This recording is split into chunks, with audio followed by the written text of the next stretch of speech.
함께 하나님을 예배하겠습니다. 그러나 이제 그리스도께서 죽은 자 가운데서 다시 살아나사 잠자는 자들의 첫 열매가 되셨도다. 사망이 한 사람으로 말미암았으니 죽은 자의 부활도 한 사람으로 말미암는도다. 아담 안에서 모든 사람이 죽은 것 같이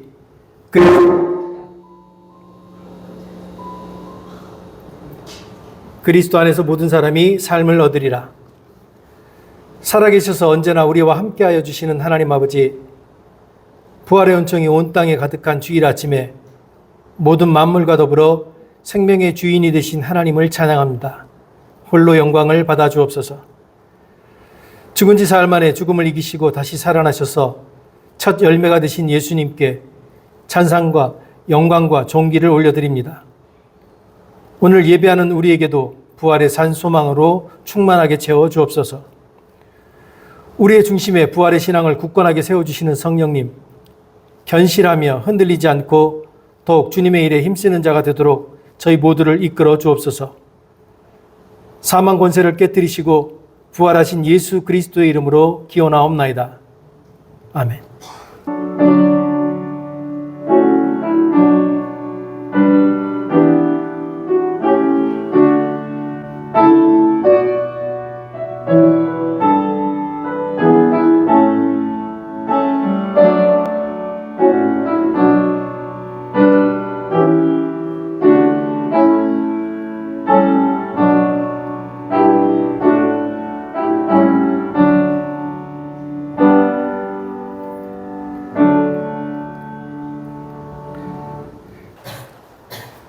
남현희 장로께서 기도하실 때 다 함께 기도하겠습니다. 십자가의 고난을 받으셨으나 구원의 뜻을 이루시고 부활로 승리하신 예수님을 찬양합니다. 우리의 참 소망이 되시는 예수님, 그 크신 사랑과 은혜로 저희를 돌보시며 오늘 예배의 자리에 나오게 하시고 찬양하게 하시니 감사를 드립니다. 하나님, 부활의 기쁨과 영광이, 그리고 그 뒤에 있는 그 크신 사랑의 힘이 지금 이곳 링컨에서도 살아 역사하기를 바랍니다. 매번 다가오는 부활절이 아니라 우리의 삶이 변화될 수 있는 그런 계기가 되는 부활의 예배가 되기를 원하옵니다.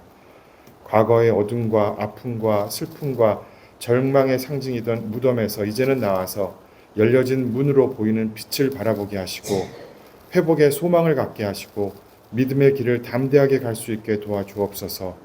그리하여 진정한 부활의 아침을 맞이하고 상처받은 영혼이 회복될 수 있는 그런 삶이 되게 도와주시옵소서. 링컨 교회를 축복하셔서 항상 좋은 것으로 채워주신 하나님 감사를 올립니다. 성도들마다 하나님을 의지하는 간절한 기도의 제목들이 있습니다. 육체의 건강으로 염려하는 성도들, 또 삶의 어려운 시기를 지나는 성도들이 있습니다.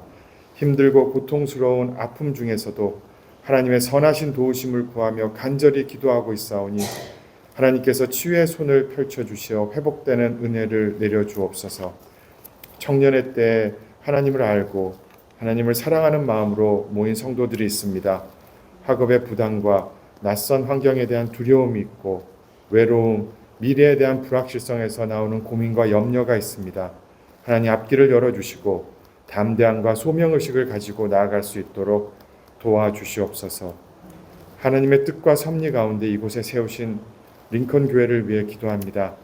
우리 교회가 항상 하나님의 뜻 안에서 걸어가며 모든 상황 속에서도 소망을 잃지 않고 하나님께 더욱 가까이 나아가길 원합니다. 우리의 믿음이 시험을 당할 때마다 더욱 단단해지고 순수한 소망으로 충만하게 하여 주옵소서. 오늘 예배를 위해 기도합니다. 이 예배 가운데 성령께서 임재하여 주셔서 은혜가 가득한 예배가 되게 축복하여 주옵소서. 오늘 선포되는 하나님의 말씀이 능력이 있게 하시며 우리가 그 말씀을 잘 알아듣고 마음이 움직이고 새 힘을 얻을 수 있게 하여 주옵소서. 이 예배를 온전히 주님께 부탁드리며 예수님의 이름으로 기도합니다. 이 시간 우리에게 주시는 하나님의 말씀, 신약성경 요한복음 16장 16절로 22절, 32절로 33절의 말씀입니다. 조금 있으면 너희가 나를 보지 못하겠고 또 조금 있으면 나를 보리라 하시니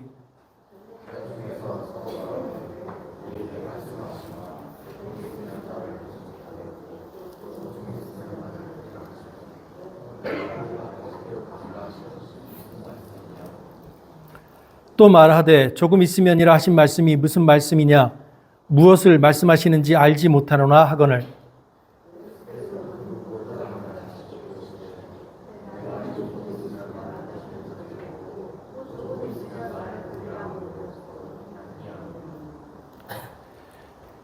내가 진실로 진실로 너희에게 이르노니 너희는 곡하고 애통하겠으나 세상은 기뻐하리라. 너희는 근심하겠으나 너희 근심이 도리어 기쁨이 되리라.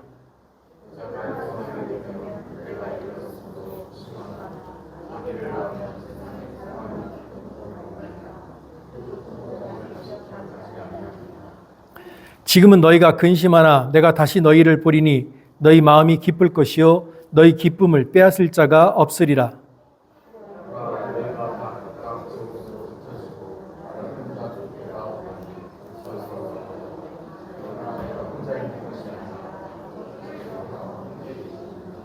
함께 읽겠습니다.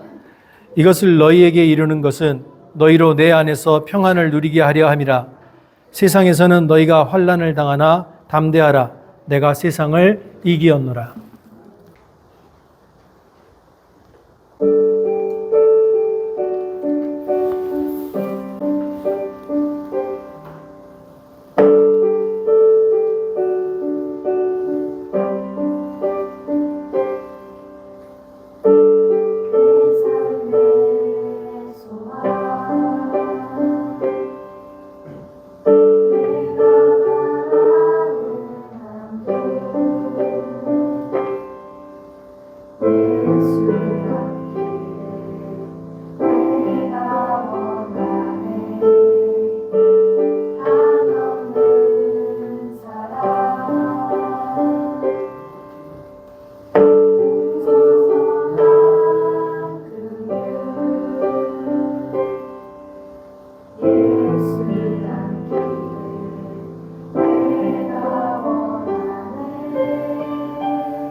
사람이 살아가면서 느끼는 감정엔 두 가지가 있답니다. 재미, 기쁨. 물론 이 외에도 여러 가지 감정이 있죠. 근데 이 재미와 기쁨은 그 의미와 경험하는 방식에 있어서 크게 차이가 납니다. 재미라고 하는 건 즉각적이고 일시적인 긍정적인 정서입니다. 특정 활동 중에서 느끼는 흥미, 만족, 쾌감 같은 정서, 이거는 특히 외부 자극에 의해서 우리에게 생겨나는 겁니다. 예를 들면 스포츠를 하거나 게임을 할 때 또는 자기가 좋아하는 사람과 유쾌한 대화를 나눌 때 재미를 느낍니다. 이때 우리 뇌에는 도파민이라고 하는 신경 전달 물질이 이렇게 분비가 되면서 사람에게 어떤 보상 체계를 자극한다고 합니다. 마찬가지로 직장과 가정, 학교, 교회에서 유머나 즐거움이라고 하는 건 긴장 관계를 완화시키기도 하고 사람과 사람 사이의 관계를 부드럽게 하는 긍정적인 기능을 갖고 있습니다. 재미라고 하는 건 결코 나쁜 게 아닙니다. 오히려 정신 건강과 창의성, 관계 형성에 도움이 되는 아주 중요한 요소입니다. 문제는 우리가 삶의 기준을 재미로 삼을 때입니다. 오직 재미만이 삶의 유일한 기준이 될 때, 그렇게 되면 우리는 더 강한 자극, 더 짜릿한 경험, 더 높은 수준의 만족을 끊임없이 요구하게 됩니다. 그런데 이렇게 더 강하고 더 짜릿하고 더 수준 높은 만족과 경험과 짜릿함들을 계속해서 요구하다 보면 내가 방금 전에 경험했던 자극들은 바로 무의미한 자극이 되어버립니다. 우리가 한때 꽤 재미있게 읽었던 책 중에 도파미네이션이라고 하는 책이 있습니다. 이 책에서 이 저자는 이렇게 말합니다. 현대인이 빠진 현대는 그 도파민의 과잉 시대에 빠져 있다. 그래서 이 도파민이 왜 문제가 되냐면 너무 과도하게 분비가 되다 보면 사람이 도파민이 내 몸에 들어와서 이렇게 쾌락이라고 하는 강한 자극을 주고 나면 그 후에 사람의 몸은 균형을 맞추기 위해서 고통이라고 하는 것을 사람에게 다시 되돌려준다고 합니다. 네, 도파민에 한번 중독된 사람은 이 고통이라는 감각, 이 시간을 못 견뎌야 한다는 거예요. 그래서 더 강한 자극에 빠져들고 이게 반복되다 보면 결국은 공허감과 무기력에 시달리게 된다고 하는 겁니다. 그래서 재미만을 인생의 유일한 기준으로 삼고 살아가다 보면 결국 인간 존재의 중심까지 흔들리게 된다라는 것이 이런 사람들의 주장입니다. 반면에 기쁨은 재미라고 하는 것과는 좀 다른 성격을 가지고 있습니다. 기쁨이라고 하는 것은 상황에 의해서 발생되기도 하지만 상황에 의해서 좌우되지 않는 것이기도 합니다. 왜냐하면 기쁨이라고 하는 건 각 사람의 내면에서 우러나오는 정서이기 때문에 그렇습니다. 그래서 기쁨이라고 하는 건 단순히 기분의 좋고 나쁨 이것과 관계된 것이 아니라 그 사람이 가지고 있는 삶의 의미, 가치, 삶의 목표와 연결되어 있는 감정이라고 하는 겁니다. 마틴 셀리그만이라고 하는 사람이 이 감정에 관한 참된 행복에 관한 이야기를 했는데 이 사람이 말하는 참된 행복은 긍정적인 감정뿐만이 아니라 의미와 성취를 포함할 때 비로소 형성된다라고 말을 합니다. 그러니까 이 사람 말에 의하면 기쁨이라고 하는 것은 성과나 쾌락의 결과가 아니라 목적이 있는 삶의 여정에서 깊이 울려지는 내적 자원의 열매다라는 말입니다. 성경에서 우리는 이 참 기쁨이 무엇인지를 한 예를 발견할 수 있는데요. 사도행전 16장에 보면 바울과 실라가 예수가 그리스도다라고 전하다가 감옥에 갇혔습니다. 근데 이 감옥에 갇혔을 때 심한 매를 맞기도 했고 그 매로 인해서 피를 흘리기도 했습니다. 그런데 그 고통스러운 상황, 절망해야 되는 그 상황 속에서 바울이 오히려 하나님을 찬양합니다. 그러니까 외부에서 바울과 실라에게 다가오는 그 자극만 보면 이건 절대 재미있는 상황이 아닙니다. 아주 고통스러운 상황이죠. 그런데 그 재미없고 고통스러운 상황 속에서 바울과 실라는 기쁨을 경험했다는 겁니다. 그들이 그 재미없고 고통스러운 상황 속에서 기쁨을 경험할 수 있었던 이유는 그들의 느낌, 그들의 감정이 그 상황에 얽매이지 않고 하나님과의 관계에서 흘러나오는 그 관계에 매달려 있었기 때문입니다. 그래서 바울은 감옥에 있을 때 교인들에게 이렇게 권고했습니다. 주 안에서 항상 기뻐하라. 내가 다시 말하노니 기뻐하라. 여기서 말하는 이 기쁨은요, 단순히 긍정적인 태도를 말하는 게 아닙니다. 네 삶의 상황과 상관없이 주님이 너와 함께 하신다는 그 느낌을 가지라는 겁니다.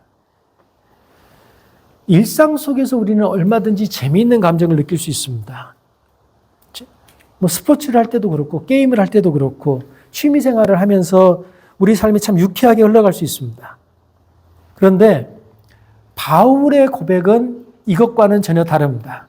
우리가 찬송가 442장을 보면 후렴에 이런 고백이 있습니다. 주님, 나와 동행하면서 나를 친구 삼으셨네. 우리 서로 받은 그 기쁨은 알 사람이 없도다. 그러니까 주님이 나를 즐겁게 해줬다라고 말하잖아요. 내가 주님이 나와 동행하면서 친구 삼으셨고 내가 주님과 친구된 그것이 내 삶의 기쁨의 원인이 된다라고 고백을 하는 겁니다. 그러니까 주님과 동행을 하면서 나누는 그 기쁨은 사람들에게 뺏길 수 없는 우리 삶의 근원이 된다는 겁니다. 그 기쁨, 그리스도 안에서 누리는 기쁨은 우리가 겪고 있는 삶의 상황에 의해서 흔들리지 않는다는 겁니다. 그래서 우리가 한번 우리 스스로에게 물어봐야 됩니다. 우리 교회에 나와서 예배를 드리고 있는데 나는 지금 주님과의 교제 안에서 그 기쁨을 누리고 있는가? 우리가 하나님을 믿는다 그러는데 우리 삶의 상황 속에서 나는 기뻐하고 있는가? 우리 현실을 돌아보면요. 기뻐할 일보다 슬퍼할 일이 더 많습니다. 평온한 날보다 근심스러운 날들이 더 많습니다. 우리가 느끼는 느낌이 그렇습니다. 실제로 따져보면 고통이 기쁨보다 더 많은지 즐거운 일보다 많은지는 잘 모르겠어요. 근데 중요한 건 우리 기억 속에 즐거웠던 기억보다는 아팠던 기억이 더 오래 강하게 남는다는 겁니다. 아팠던 기억, 기분 나빴던 기억들이 더 오랫동안 더 강하게 남기 때문에 우리가 가끔 오해를 합니다. 내 인생은 참 힘들어. 내 인생은 참 힘들어 라고 피해의식 속에 잠겨있는 사람들이 예수를 믿으면서 문제가 생기기 시작합니다. 이분들은 예수를 믿을 때 내가 예수를 믿으면 내 삶에 있는 모든 문제가 사라지고 내 인생이 곧바로 평안해질 것이다 라고 믿습니다. 그런 기대를 갖습니다. 내가 예수를 믿으면 내 삶에서 고통이 면제되고 슬픔이 내 삶을 피해갈 것이라고 기대합니다. 그런데 성경은요, 어디를 봐도 이런 약속을 하지 않습니다. 오히려 예수님께서는 이렇게 말씀하셨습니다. 세상에서는 너희가 환난을 당하나 담대하라. 내가 세상을 이기었노라. 고난이 없을 것이라고 약속하지 않습니다. 오히려 너희 삶 가운데 고난이 있을 것인데 그 고난 가운데서 너희가 담대할 수 있는 이유가 뭐냐를 말씀해 주십니다. 그 이유가 주님이 이미 세상을 이기셨기 때문입니다. 그럼 이제 우리가 여기서 질문을 던져야죠. 예수를 믿어도 내 삶에 문제가 계속 된다면 나는 왜 예수를 믿어야 할까?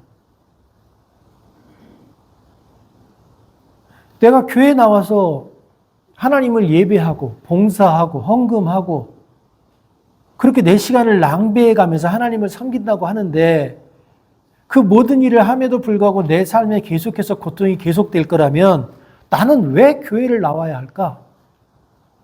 내가 하나님을 믿는다고 하는 그 믿음은 죽어서 가는 그 천국에 대한 보험 증서인가? 솔직하게 이런 질문을 던져야 되는 겁니다. 이 솔직한 질문이 나와야 신앙의 본질에 대한 해답을 찾을 수 있습니다. 성경은 단 한 번도 믿음이 예수를 믿는 것이 우리 삶의 환경을 변화시키기 위한 것이라고 말하지 않습니다. 성경은 믿음을 통해서 내가 변하는 것이라고 말합니다. 하나님께서 우리 한 사람 한 사람을 변화시킬 때 우리는 단순한 감정적인 만족이 아니라 우리의 내면을 가득 채우는 기쁨, 세상 사람들은 도무지 이해할 수 없는 그 기쁨을 우리 안에 갖게 되는 겁니다. 세상은 종종 재미와 기쁨을 혼동합니다. 그런데 하나님이 주시는 기쁨이라고 하는 건요, 외부 환경, 내 상황과 관계없이 지속적이고 변함없는 것입니다. 중세신학자인 안셀무스가 이렇게 말을 했습니다. 나는 이해하기 위해 믿는다. 여러분, 오늘 부활절인데 부활이 이해가 되십니까? 죽었던 사람이 살아나는 게 막 그렇게 깔끔하게 인정이 되고 받아들여지십니까? 그게 너무 쉽게 믿기면 좀 이상한 사람입니다. 그건 그렇게 쉽게 믿길 수 있는 게 아니에요. 그건 우리가 믿는다고 고백한다고 믿어지는 게 아닙니다. 그래서 신앙을 은혜라고 하는 거예요. 믿어지는 거지 내가 믿는 게 아닌 겁니다. 그래서 그 공부를 많이 하고 하나님에 관해 연구 많이 했던 신학자가 이렇게 말한 거예요. 나는 이해하기 위해 믿는다. 예수님이 부활을 하셨는지 안 하셨는지 우리는 가끔 확신하지 못할 때가 있어요. 그런데 성경을 보면 부활하신 주님을 만나기 전에 베드로는 두려움 가운데 살았습니다. 예수님이 대제사장에게 끌려갔을 때 대제사장의 집 앞에서 한 여종이 베드로에게 야, 내가 봤는데 너도 저기 잡혀온 저 예수와 함께 있었던 사람이다 라고 말하니까 아니라고, 나는 절대 저 사람과 함께 있지 않았다고 부인을 합니다. 또 다른 종이 내가 봤는데 너 분명히 저 예수란 사람과 함께 있었다라고 말하니까 또다시 나는 저 사람과 같이 있었던 적이 없다. 그렇게 3번을 부인을 합니다. 단순히 부인을 할 뿐이 아니라 자기도 죽을지 모른다는 불안감에 휩싸여서 결국은 예수를 저주하고 맹세하기까지 합니다. 그는 사람들 앞에서 예수가 생명이라는 사실을 증언하는 것을 두려워했습니다. 사람들의 시선이 두려워서 그 시선을 피해 자신의 안위만 지키기에 급급했습니다. 그런데 부활하신 예수를 만나고 난 후에 베드로의 삶이 완전히 바뀌었습니다. 부활하신 예수를 만나고 난 후에는 베드로는 예수를 전하는 자를 죽이겠다라고 하는 사람들 앞에서 예수를 전합니다. 그러면서 이렇게 말합니다. 너희가 생명의 주를 죽였도다. 그러나 하나님이 그를 다시 살리셨으니 우리가 이 일의 증인이라. 사도행전에서는 또 이렇게 고백합니다. 사람보다 하나님께 순종하는 것이 마땅하다.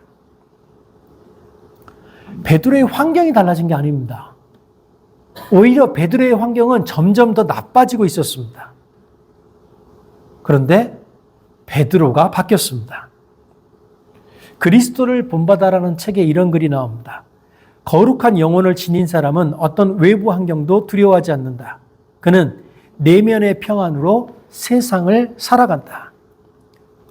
베드로는 바로 그런 내적인 변화를 경험했습니다. 그는 자신이 주님을 3번이나 부인했던 그 과거에도 불구하고 여전히 그리스도께서 자신을 사랑한다고 하는 사실을 깨달았습니다.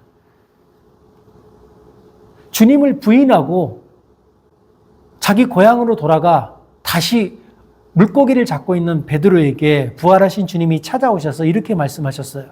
내 양을 먹이라. 이 말씀을 들은 후에 베드로는 더 이상 흔들리는 사람이 아니라 환경을 초월하여 하나님의 부르심에 순종하는 사람이 되었습니다. 이것이 신앙의 본질입니다. 신앙의 본질은 내 삶의 환경이 바뀌는 것이 아니라 내가 바뀌는 겁니다. 어떤 상황 가운데서도 흔들리지 않는 기쁨을 갖는 겁니다. 이것이 우리가 예수를 믿는 이유입니다. 예수님은 우리 삶의 짐을 덜어주는 분이 아닙니다. 예수님은 오히려 우리 삶에 더 무거운 짐은 지우시죠. 그러나 세상을 바라보는 우리의 시각을 바꿔주시는 분입니다. 마태복음 11장에 보면 예수님께서 이렇게 말씀하십니다. 수고하고 무거운 짐진 자들아 다 내게로 오라. 내가 너희를 쉬게 하리라. 그리스도인들이 이 말씀 참 좋아해요. 내가 주님 앞에 나가 기도하면 주님께서 내 짐을 다 내려주고 내가 더 이상 힘들지 않고 편안하게 즐겁게 인생을 살게 해주시는가 보다. 그런데 여기까지만 읽고 즐거워하다 보니까 그 뒤에 나오는 정작 진짜 중요한 말씀을 자꾸 까먹습니다. 곧 이어서 내가 너희를 쉬게 하리라 그래놓고 곧 이어서 예수님께서 이렇게 말씀하십니다. 내 멍에를 메고 내게 배우라. 주님의 말씀은 이겁니다. 야, 네가 지고 있는 네 사적 짐은 내려놓고 내가 세상을 위하여 진 그 짐을 나와 함께 지자. 우리가 기대했던 것과 전혀 반대의 길입니다. 세상의 어떤 종교도요, 그 종교를 믿겠다고 오는 사람들에게 자꾸 짐을 지우지 않습니다. 근데 기독교는 자꾸 그리스도인들에게 짐을 지어요. 야, 너 한 사람의 개인의 문제가 아니라 이 세상의 문제에 대해서 고민해라. 너 한 사람의 삶의 짐이 아니라 우리가 함께 살아가는 이 사회 공동체가 어떤 것인지 고민해라. 마틴 로이드 존스가 그의 책에서 이렇게 말했습니다. 복음은 우리에게 짐을 덜어내라고 말하지 않는다. 오히려 그리스도의 멍에를 질 때 우리는 비로소 자유를 경험한다. 왜 그렇습니까? 왜 우리가 나 개인의 짐을 내려놓고 예수 그리스도의 짐을 질 때 우리가 자유를 경험할 수 있습니까? 우리가 세상을 바라보는 시선이 바뀌기 때문에 그렇습니다. 우리가 살아가는 삶의 환경은 그대로지만 그 환경을 바라보는 우리 시선이 바뀌기 때문에 그렇습니다. 시선이 바뀐 사람은 더 이상 환경에 억눌리지 않습니다. 고난이 있지만 그 고난이 내 삶을 좌우하게 하지 않습니다. 그래서 존 스토트는 이렇게 말합니다. 십자가는 고난의 무게를 줄이기보다는 고난을 견디게 하는 능력을 준다. 그것은 짐이 아니라 은혜로 들어가는 문이다. 그래서 그리스도인은 환경을 바꾸는 사람이 아니라 그 환경 속에 들어가 변화된 삶을 살아가는 사람입니다. 바울이 그랬습니다. 바울은 감옥 속에서도 기뻐했고 고난 속에서도 담대했습니다. 그는 단순히 고난을 참아내는 사람이 아니라 고난 안에서 기쁘게 살아가는 법을 배운 사람이었습니다. 그래서 그는 이렇게 말합니다. 내가 너희를 위하여 받는 괴로움을 기뻐하고 내 육체에 채우노라. 내가 내 몸에 예수의 흔적을 가졌노라. 그는 자기가 예수를 믿는다는 이유로 인하여 자기 몸에 가진 그 고난의 흔적, 그 고문의 흔적을 숨기지 않았습니다. 왜냐하면 그 흔적은 고통의 흔적이 아니라 복음을 위한 사랑의 흔적이었기 때문에 그렇습니다. 주님을 따른다는 건 고난 없는 삶이 아닙니다. 오히려 고난을 하나님 손 안에 있는 도구로 받아들이는 삶입니다. 그리고 그 속에서 기쁨을 찾아 누리는 삶입니다. 중세 신학자는 이렇게 말합니다. 하나님을 사랑하는 사람은 고난 속에서도 주님을 향한 사랑을 잃지 않는다. 왜냐하면 그는 이미 자신의 삶을 주님께 맡겼기 때문이다. 이것이 우리가 회복해야 될 믿음입니다. 주님은 우리 삶에 있는 문제를 단번에 해결해 주시는 분이 아닙니다. 주님은 우리를 변화시킴으로써 우리 삶에 있는 고난이 더 이상 우리를 좌우하지 못하게 하시는 분입니다. 고난 가운데서 우리는 이전에 두려움 가운데 살았지만 이제는 기쁨 가운데서 그것을 짐이 아니라 은혜로 나아가는 통로로 인식하게 됩니다. 그래서 예수님께서 약속하셨던 겁니다. 너희의 근심이 도리어 기쁨이 되리라. 이것은 지금 우리가 살아가는 현실 속에서도 유효한 약속입니다. 우리가 살아가는 세상은 지금도 불안합니다. 전쟁이 있고 폭력이 있고 분열과 탐욕이 끊기지 않습니다. 그러나 우리가 예수님과 동행하고 있다면, 우리가 예수님과 동행하게 된다면 우리는 그 속에서도 평안을 누릴 수 있습니다. 왜냐하면 우리가 누리는 기쁨은 이 세상이 주는 그 안정이 아니라 주님과 함께 있을 때 느끼는 것이기 때문에 그렇습니다. 진정한 변화라고 하는 건요, 우리 외부 조건이 아니라 우리 자신이 바뀔 때 일어나는 겁니다.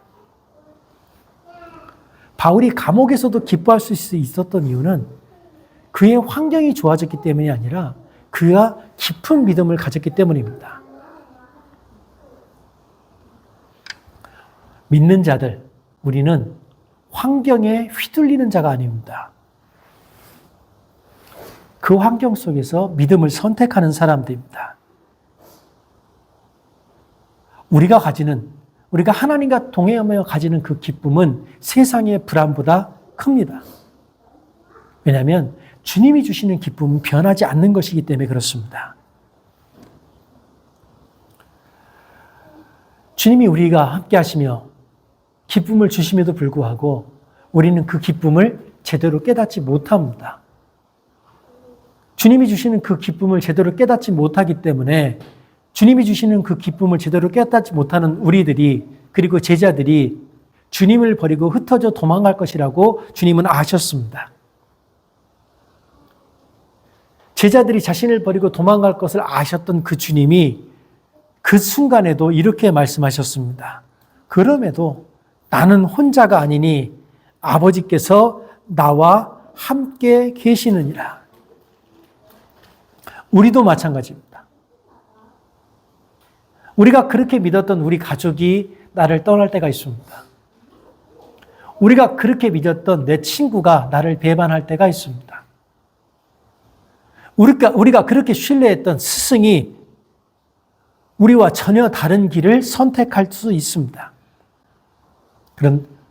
그렇게 우리 주변에 있는 모든 사람들로부터 버려졌다고 느낄 때, 내가 홀로 됐다고 느낄 때, 그 순간에 하나님이 우리와 함께 하십니다. 그 순간에 예수님이 우리와 함께 하십니다.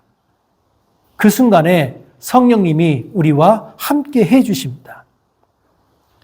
그러므로 여러분 삶에 근심이, 두려움이 몰려올 때 나는 혼자가 아니다. 나는 하나님과 함께 하고 있고 하나님이 지금 나와 함께 하신다라고 고백할 수 있기를 바랍니다. 이 믿음을 붙들고 살아갈 때 상황이 우리를 이기는 것이 아니라 상황 가운데서도 우리는 흔들리지 않는 믿음을 갖게 됩니다. 믿음은 결과에 매달리는 게 아닙니다. 믿음은 지금 우리가 내딛고 있는 한 걸음 한 걸음에 달려 있는 겁니다. 승리는 약속되어 있는 겁니다. 그러나 그 약속된 승리에 다다르기 위해선 지금 우리가 살고 있는 삶의 현실에서 한 걸음 한 걸음을 흔들리지 않고 걸어 나가야 합니다. 비록 고통스럽고 아프지만 내가 견디고 싸우고 비록 질지라도 포기하지 않고 앞으로 나아간다면 주님께서 나를 승리의 길로 이끄실 것이라고 믿는 믿음이 필요한 겁니다. 예수님이 십자가를 지셨을 때 그 십자가의 고통이 결코 가벼운 것이 아니었습니다. 예수님이 당신이 부활할 것을 아셨기 때문에 십자가의 고통이 결코 한순간 지나갈 것이라고 쉽게 받아들인 어떤 것이 아니었습니다. 그러나 결국 부활할 것을 아셨기에 고통스러우셨음에도 불구하고 기쁨으로 견뎌낸 것입니다. 히브리서는 이렇게 고백합니다. 그는 그 앞에 있는 기쁨을 위하여 십자가를 참으사 부끄러움을 게으치 아니하시더니 하나님 보좌 우편에 앉으셨느니라. 십자가의 고통은 현실이었습니다. 그러나 그 고통이 마지막은 아니었습니다. 예수님은 기쁨의 약속을 따라서 고난을 견뎌냈습니다. 우리 삶에도 십자가의 사건과 같은 고난의 때가 있습니다. 때로는 그 고통이 깊고 어둠이 짙게 드리운 시간들이 길어질 때도 있습니다. 그러나 그 속에서도 부활의 아침은 옵니다. 힘드십니까? 인생의 끝이 안 보여서 절망스러우십니까? 내가 지나고 있는 이 어둠의 터널이 끝났지 않을 것 같아서 두려우십니까? 그래도 새벽은 올 겁니다. 그래도 예수 그리스도의 생명이 여러분과 함께 하실 겁니다. 그러니 끝까지 빛을 보고 견뎌내시길 바랍니다. 우리는 하나님 안에서, 그리스도 안에서 새로운 피조물입니다. 우리 현재가 아무리 힘들어도 그 현재가 우리의 미래를 결정하진 않습니다. 그래서 예수님 우리에게 말씀하십니다. 세상에서는 너희가 환난을 당하나 담대하라.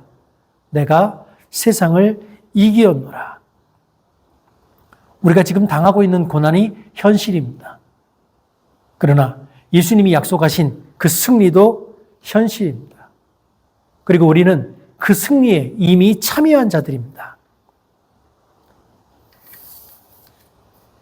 시편 기자는 우리에게 이렇게 말합니다. 그가 너를 새 사냥꾼의 올무에서와 심한 전염병에서 건지실 것이미로다. 그가 너를 그의 기치로 덮으시리니 내가 그의 날개 아래에 피하리로다. 기쁨은 내일이 아니라 지금 이 순간 이 자리에서 주님과 함께 누릴 수 있는 은혜입니다. 우리가 주님과 함께 누리는 그 기쁨은 세상의 그 어떤 것도 빼앗을 수 없습니다.